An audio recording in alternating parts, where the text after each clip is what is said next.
mbokk yi nag tey ñu ngi nii seq kon waxtaan ak le capitaine Oumar Touré officier wu gendarmerie nekk tamit section bu recherche bu gendarmerie bu Colobane moom capitaine maa ngi lay nuyu. waaw maa ngi lay tontu. waaw laaj bi nga xam ne nag dañ la koy laaj daal toog nañu ba dégg ne da nga tekk sa ndomba tànk te ñu ne dossier wu xale bu jigéen bii di Adji Sarr ak président Ousmane Sonko yow lañ ko joxoon lan moo waral nga tekki sa ndomba tànk. effectivement Mohamed da nga may permettre d'abord mu nuyu Sénégalais yi surtout ma nuyu sama maam Koumba Touré boo xam ne mu ngi village. maa ngi nuyu aussi sama pap ak sama yaay. comme je vous dis il y a de cela 8 ans je suis à la gendarmerie je suis officier de gendarmerie. Voilà j'ai fait 2 ans à la section de recherche. Durant les 2 années que j'ai fait à la section de recherche j'ai rédigé ou corrigé plus de 1500 procès-verbaux.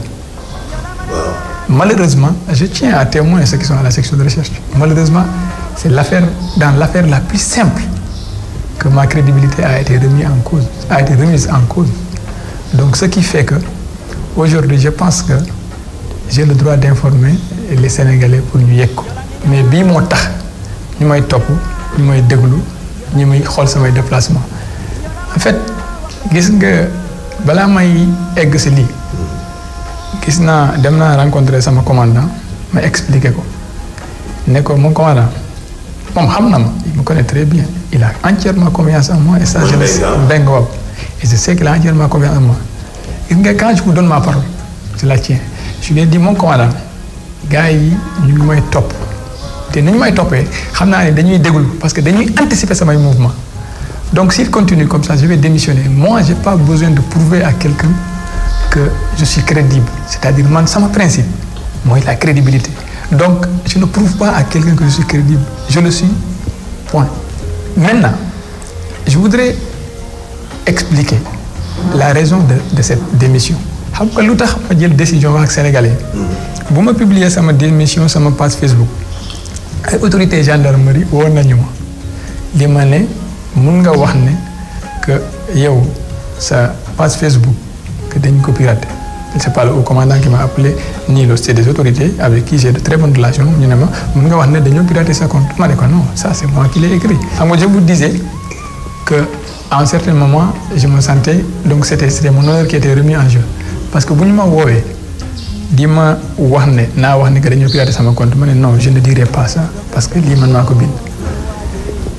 mais ba léegi waxuma dara mais lendemain bi mooy le lundi on m'a informé que dafa am benn docteur bu ñëw sama bureau pour constater ne que j'étais en état de démence c'est-à-dire que dama dof quoi pour xool waaw gis nga loolu pour man c'est remettre en cause même l'intégrité de la gendarmerie am nga booy xeexal dara bul ko won nit ñi Sénégal bu nit ñi xamee foo dem doo fa egg donc il faut créer ce qu'on appelle la diversion je suis parti à Touba mais l'objectif de cette vidéo c'était pas pour faire croire aux gens que c'était pour faire croire aux gens que j'étais à Touba kon il allait me chercher à Touba xam nga naan foofu lañ may wër bu ma leen waxee ne maa ngi Touba donc c'était ça l'objectif de la vidéo.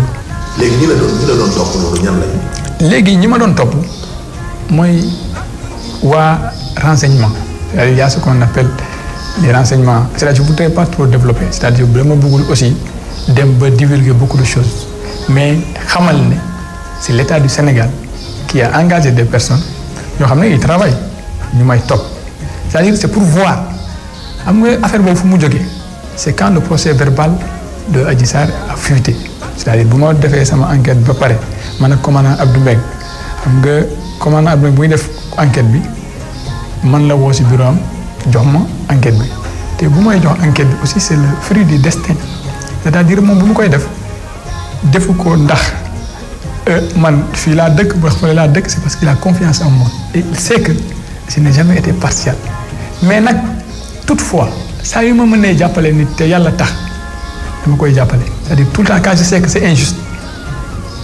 je me débrouille à ce que la personne ne subisse pas l'injustice je trouve un moyen de l'aider parce que moi c'est ça mon principe. Adji Sarr bu ma commandant bi boolee ak moom ne ma demal déglu ko xam nga lan la ma njëkkee wax.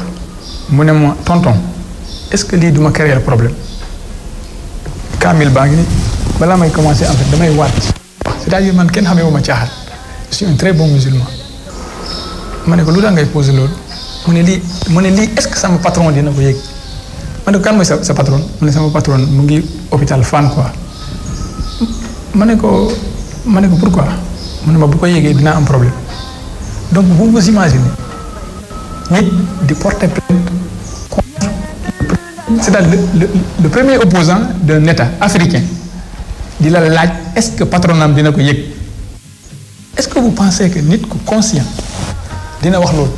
Ensuite au cours des auditions bu ñu commencé auditionner ba pare ma ne ko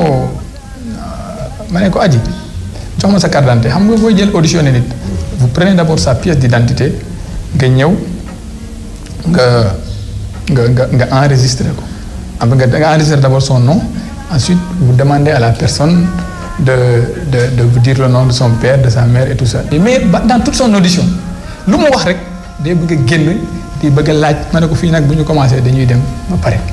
Adji Sarr génnaat après quand j'ai fini avec Adji Sarr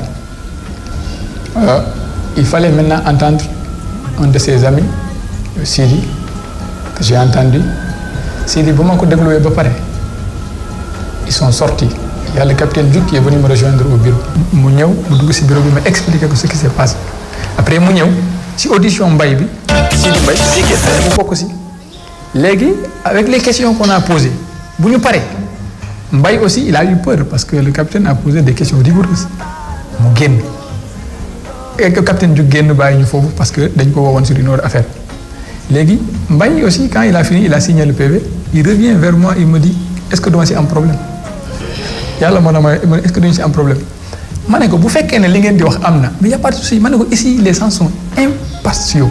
Léegi quand j'ai fini avec cette fille je suis parti j'ai appelé la patronne mooy la femme qui s'appelle Khady Niang ma ne ko madame où est-ce que vous êtes ma ne ma je suis à l'hôpital de Fann ma ne ko mënoo ñëw ñu entendre la mu ne ma non mënuma fa ñëw sama doom j'ai accouché d'un enfant prématuré de 7 mois donc je suis hospitalisé te l'enfant a besoin de ma chaleur donc foog ma nekk aussitôt après genre yooyu je ne tergiverse pas quand une personne me dit ça que mu ne ma dafa am benn situation boo xam ne da koy très déplacé wu j'ai demandé la permission au commandant ma dem fekk ko foofu ma entendre que j'ai constaté sur place effectivement que y avait ça mais Ndeye Khady Ndiaye aussi expliqué ma yëpp ñu pare ñu def lépp maintenant on devait convoquer quand on a fini les auditions et tout ils m'ont expliqué de toute façon les PV d'audition jarul ma koy wax Sénégalais yi yëpp gis nañu ko quand j'ai fini donc là il fallait convoquer l'honorable député Ousmane Sonko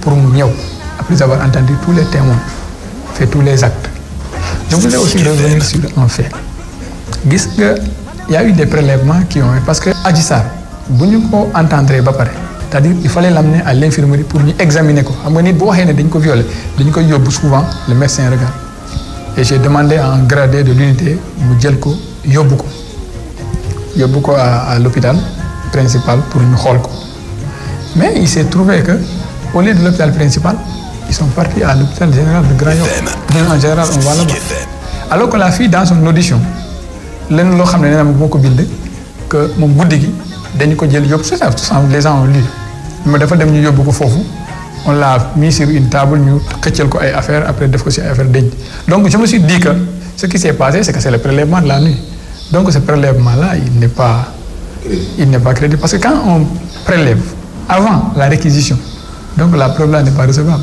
c'est-à-dire ñun dañuy def d'abord réquisition parce que après xamoon loolu fu mu jógee donc ça c'est une preuve qui peut être remise en cause en tout cas à la section de recherche connaissant le commandant Abdou Mbengue et toutes les personnes qui travaillent là-bas personne n'est jamais venu à la SR en tout cas pas à ma connaissance di ñëw di mais vous aussi vous imaginez quelqu'un vient vers vous porter plainte gis nga ñun SR nit day ñëw nii fekk xamuñu la ni la dañoo sàcc léegi sama moto commandant bi ne la jëlal oto léegi topp ko on part on règle le problème on revient quand quelqu'un vous dit que j'ai été violé après violer c'est violer la personne humaine quand on vous dit que je suis violé ça c'est important toutes les fois où quelqu'un s'est présenté à la SR ne la dama ñu ma violé le commandant a pris toutes les dispositions pour que la personne soit prise en compte tel qu'il le faut. mais yéen principal ngeen doon yóbbu. principal lañ doon yóbbu. mais pourquoi yéen yóbbu. c'est pas on dit gradé. il fallait amener une convocation pour l'honorable député Ousmane Sonko. J'ai pris la convocation j'ai pris mon véhicule je l'ai écrit d'abord un SMS ne ko bonjour honorable député Ousmane Sonko, je suis le capitaine Touré, officier adjoint à la section de recherche. On a reçu une plainte contre vous et on m'a chargé de vous joindre pour les besoins d'une convocation. Il me répond pour me dire que j'habite à la cité Gorgui, je ne me rappelle pas, cité Gorgui, mu jox ma adresse bi. Le lendemain, je l'avais dit que je viendrais à 10h. À 10h, je ne suis pas venu. Il m'a réécrit un message pour me dire, monsieur Touré, à quelle heure vous viendrez? Je dis que je suis en route. J'ai pris mon véhicule, je suis parti à la cité Gorgui, je lui ai remis la convocation qu'il a déchargée et je suis revenu à la section de recherche. Quand je suis revenu, c'était un samedi, le commandant m'a dit que le procureur a demandé à ce que nous arrêtions Ndaw-Si. Commandant, la femme là, elle a un enfant prématuré de 7 mois. J'ai informé le procureur. Mais vous m'avez informé, je ne sais pas si commandant, yow sa xolu yurmande bi mo la sonal. Bu fekkene damay fen. Yalla na ma yalla toroxal. Le procureur bi ne ko commandant, yow sa xolu yurmande bu mu taw. Il faut plutôt faire appliquer les principes de gendarme. Voilà. Comme prévu, le commandant m'a dit exécute les ordres. Je suis très loyal à mon chef. Je suis parti, j'ai exécuté. J'ai dit à la dame, je ne l'ai même pas informé, je me connais Kai. Vous me venez à mon bureau, je ne l'ai pas dit comment on a mené le diable. Je me connais, vous allez passer en garde à vue. Vous avez compris? Donc, comme on a remis une convocation au député Ousmane Sonko, il devait venir. Et pour accéder à lui, c'est pour vous expliquer. Je ne parle pas de complot, je n'ai rien dit. On a demandé d'arrêter la dame. Et quand on a expliqué au procureur ce qui s'est passé, il a dit au commandant ce que je viens de dire. J'ai convoqué la dame, elle est venue, je l'ai notifié la garde à vue. Mais avant la notification de la garde à vue, dès qu'on était aussi, je l'avais écouté 4 fois. Mais en titre de témoin, parce que je n'ai jamais imaginé que. Mais toutefois, je l'avais notifié tous ses droits concernant cette affaire. Pour vous la dire, madame, moi j'applique les ordres de mes chefs. Mais je vais vous appeler un avocat. Avocat, c'est pas un avocat qui pour faire que c'est le gars que j'ai connu à la fac qui se battait pour des principes humains. Il va faire son possible pour que la vérité se manifeste pour me dire. Vous avez compris? C'est ainsi que j'ai appelé Maître Bassirou Baldé qui est sorti une fois en parlant. J'ai appelé le maître, il est venu dans mon bureau, je l'ai expliqué, sans pour autant aller dans les détails de l'enquête. Il fait son travail, je fais mon travail. Donc après la notification de la garde à vue, comme je vous ai dit, j'ai appelé Maître Baldé, la dame a demandé, après l'audition et tout, la dame a demandé à aller à l'hôpital pour Nampal Domambi. Hamga Domambi, c'est un prématuré. C'est un prématuré, donc le docteur lui a dit que l'enfant ne pouvait pas vivre d'un lait artificiel, donc il fallait le lait maternel, sinon il y a un problème. Vous avez compris? Donc je lui ai dit, allons-y. Maintenant, dès qu'on est arrivé à l'hôpital, j'ai dit à l'avocat que cette dame, si elle se sépare de son enfant, l'enfant va décéder. Il faut qu'elle attache l'enfant avec elle. Pour moi, c'est ça la justice, quoi. Finalement, l'avocat est parti le lendemain pour dénoncer. Et la presse a mis la pression sur l'État et les gens ont lâché. Parce que je me dis aussi l'erreur. Comment je n'ai aucune motivation politique. Qu'est-ce que Mohamed, même université, je suis en liste. Je suis voté. Je inscrire aux listes électorales. C'était juste pour avoir une carte d'identité parce qu'avec la carte d'identité CEDEAO, il paraît que mon gars inscrire en même temps. C'est-à-dire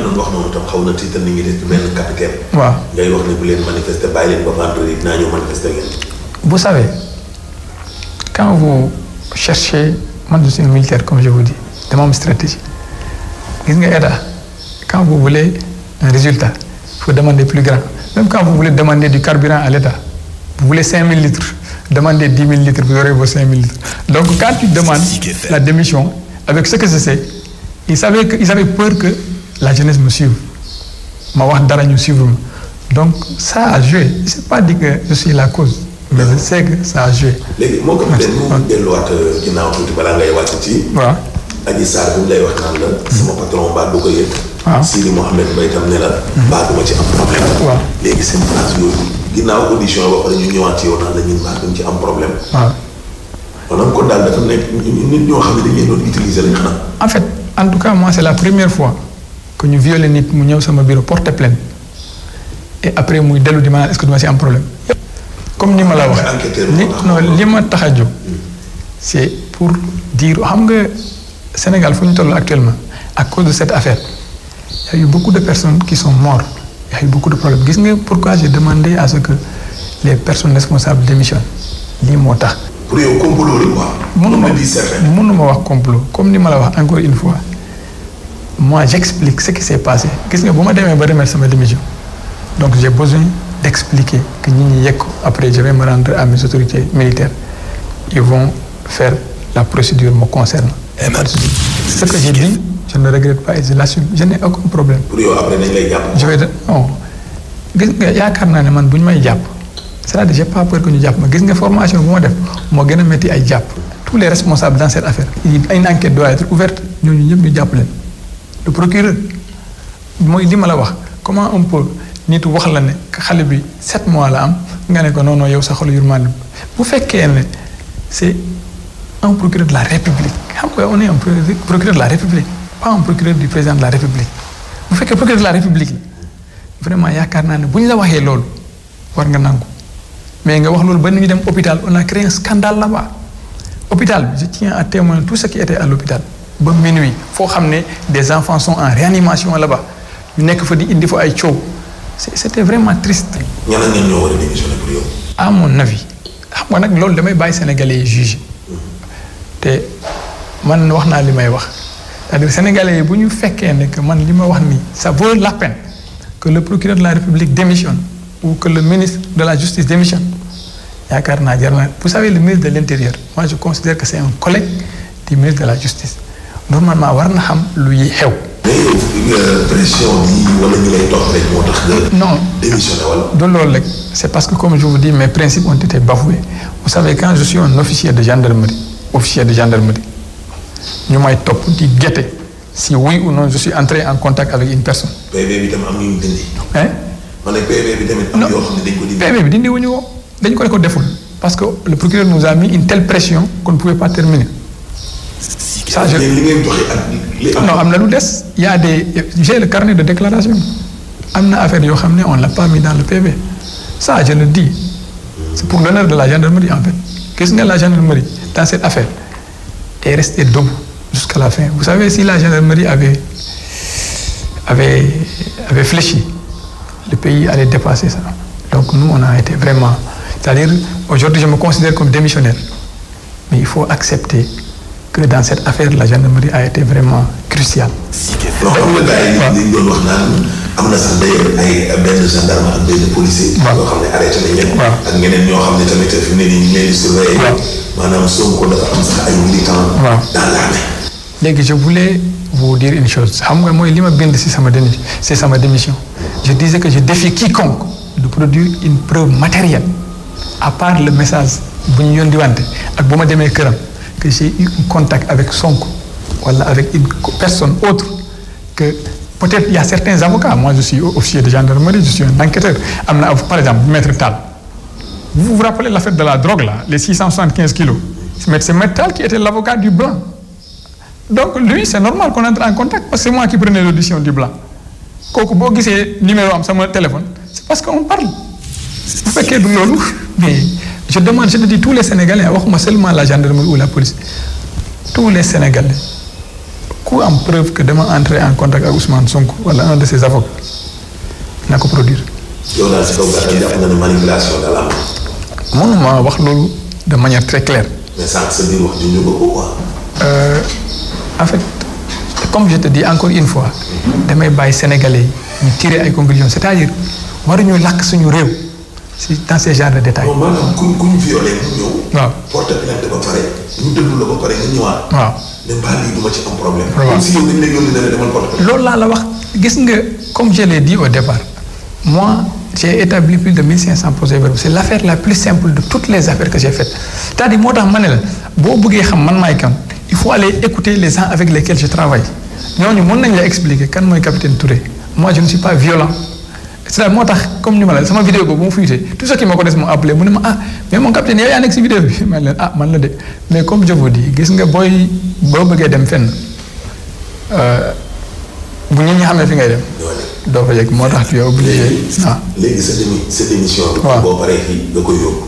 damay dem après SR c'est-à-dire moi je pense que c'est ça qui sécurise ma vie comme nit ñi dañ may topp di xool ne est-ce que xam naa dara xamuma dara je me dis que bu nit ñi xamee ne man dinaa wax dara mun nañ ma rey donc léegi ma wax benn yoon di ma xam gis nga nit ñi di am na comment je regardais je vérifiais un commentaire je vérifiais les commentaires ma gis ko bind ne capitaine bi il a peur il est à Touba. Vous savez, quand vous êtes porteur d'un message, rien ne vaut d'aller affronter la mort. Le général de Gaulle, quand il appelait les Français à résister, il était à Londres. Il n'est pas venu se battre. Pourtant, il est arrivé à convaincre les Français. Donc, bu fekkee ne yaakaar nga ne yow li ngay wax mun na changer dara jarul ngay dem xeex toogal rek nga wax ko bu fekkee changer na baax na bu fekkee ñi gëmuñu la nga dem toog. man nuyu sama maam te di ko remercier di ko gërëm lu bëri c'est-à-dire elle m'a éduqué sur des principes yoo xam ne mosul bëgg ma wàcc. La vérité c'est-à-dire li may def ni c'est elle qui me l'a inculqué donc ce qui fait que maa ngi koy massaw bu baax a baax je sais que actuellement il paraît qu'elle a même organisé ay jàng kaamil foofu pour que je puisse vraiment yàlla jàppale ma mais je voudrais qu'elle comprenne que c'est li ma yare si loolu laa nekkee donc je ne suis que mon destin c'est-à-dire gis nga PV affaire bi c'était mon destin c'est-à-dire on était 3 capitaines à la SR commandant bi woo ma ne ma demal def ko donc bu fekkee dëgg dafa war a feeñ da ngay wax